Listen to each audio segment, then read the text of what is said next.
नौरंगी की खबर सिर्फ सच दिखाने का जरिया है। 3 जून है और दिन सोमवार का है और आज की रात वही बड़े बड़े प्रत्याशी जिन्होंने पैसा लगाया होगा उनकी नींद उड़ी हुई होगी कि कल क्या निर्णय आने वाला है। कल का निर्णय पूरे देश का भविष्य तय करेगा। लेकिन हमारे समाचार ने चलाया था 2001 बैच के आईपीएस पदाधिकारी सालिन साहब केंद्रीय प्रतिनियुक्ति से लौटकर उन्होंने आज पुलिस मुख्यालय में अपना योगदान दे दिया है। और जो भोजन का व्यवस्था पुलिस मुख्यालय में हर साल होता है, चुनाव बेहतर तरीके से होने के बाद, तो चुनाव घोषणा के बाद, जीत हार के बाद होता तो सवाल उठता। तो आज पुलिस मुख्यालय में बेहतर भोजन की व्यवस्था की गई थी, वहाँ भी सालिन साहब मौजूद थे। अब हम आपको कई महत्वपूर्ण और चौंकाने वाली जानकारी कल आपको 4 जून को दे सकते हैं। क्या राज्य सरकार के मुखिया नीतीश कुमार मुख्यमंत्री रहेंगे या ना रहेंगे, इसकी महत्वपूर्ण जानकारी कल देर शाम आपको हम दे सकते हैं, क्योंकि दिन भर हमारा समय मतगणना केंद्र पर रहेगा, कौन जीत रहा है कौन हार रहा है।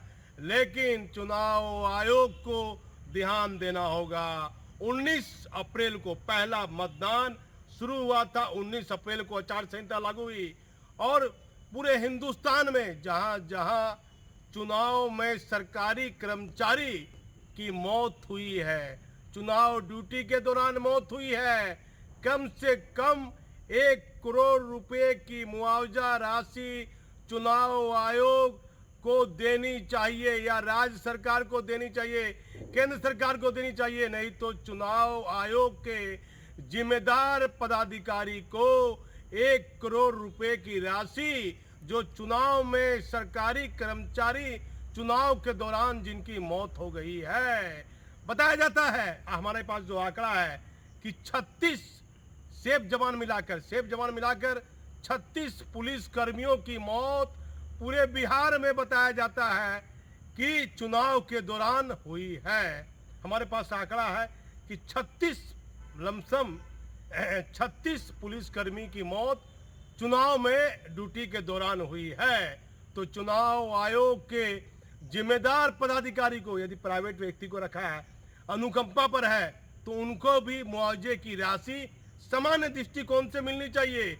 कम से कम 1 करोड़ रुपए की राशि चुनाव ड्यूटी के दौरान जिन पुलिस कर्मियों की, प्रशासनिक पदाधिकारियों की मौत हुई है, वो जो इस दुनिया में नहीं है, उनको परिवार को मुआवजे की राशि के तौर पर कम से कम 1 करोड़ रुपए की राशि मिलनी चाहिए।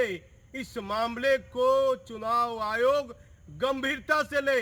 अब कल क्या स्थिति होती है 4 तारीख को, सबकी नजर है भागलपुर, खगड़िया, मुंगेर, बांका जैसे कई महत्वपूर्ण लोकसभा के प्रत्याशी जो रात भर ये जोड़ तोड़ में लगे हैं, कहां ये बेहतर नुकसान हुआ, कहां फायदा हुआ।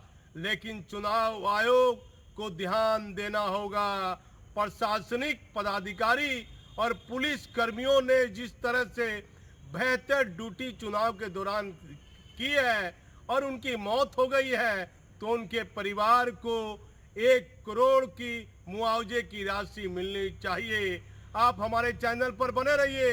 राजनीतिक और देश से जुड़ी कई महत्वपूर्ण और ताजा जानकारी बिहार से लेकर देश से संबंधित हम सच दिखाने की कोशिश करेंगे। जो चर्चा हो रही है उस पर हमारी कोशिश रहेगी कल दिन भर पॉलिटेक्निक में वहाँ क्या स्थिति है, और उसके बाद लगातार क्या देश की राजनीतिक पर उथल पुथल होने की संभावना है, बिहार में क्या होने की संभावना है, इस पर हमारा चैनल आपको पुख्ता और सही जानकारी देने की कोशिश करेगा। मैं भागलपुर से दीपक नौरंगी। आज 4 जून को निर्णय एनडीए पक्ष में आता है तो बिहार की राजनीति में क्या होगी उथल पुथल। एनडीए फुल बहुमत में आती है तो बिहार में मुख्यमंत्री नीतीश कुमार क्या लेंगे निर्णय। बिहार के मुख्यमंत्री नीतीश कुमार क्या विधानसभा भंग करके जल्द ही विधानसभा चुनाव करेंगे? लोकसभा के 2024 के इस महापर्व में केंद्र में किसकी सरकार बनेगी, इस पर सबकी निगाहें टिकी हैं। मीडिया का हर एग्जिट पोल एनडीए के पक्ष में समाचार दिखा रहा है। यदि एनडीए फुल बहुमत में आकर सरकार केंद्र में बना लेती है तो बिहार की राजनीति में क्या सही में बड़ा उथल पुथल होगा? इन चर्चाओं में क्या सच्चाई है, कहना कठिन है। चर्चा हो रही है कि मुख्यमंत्री नीतीश कुमार विधानसभा भंग करके जल्द ही विधानसभा चुनाव बिहार में कर सकते हैं। दूसरी चर्चा है कि नीतीश कुमार कैबिनेट में मंत्री बनकर दिल्ली चले जाएंगे और बिहार की राजनीति में नया मुख्यमंत्री बीजेपी पार्टी का होगा। तीसरी ये भी चर्चा है कि बिहार के मुख्यमंत्री नीतीश कुमार के मन में नया क्या खेल चल रहा है, इसे हर कोई नहीं जान सकता।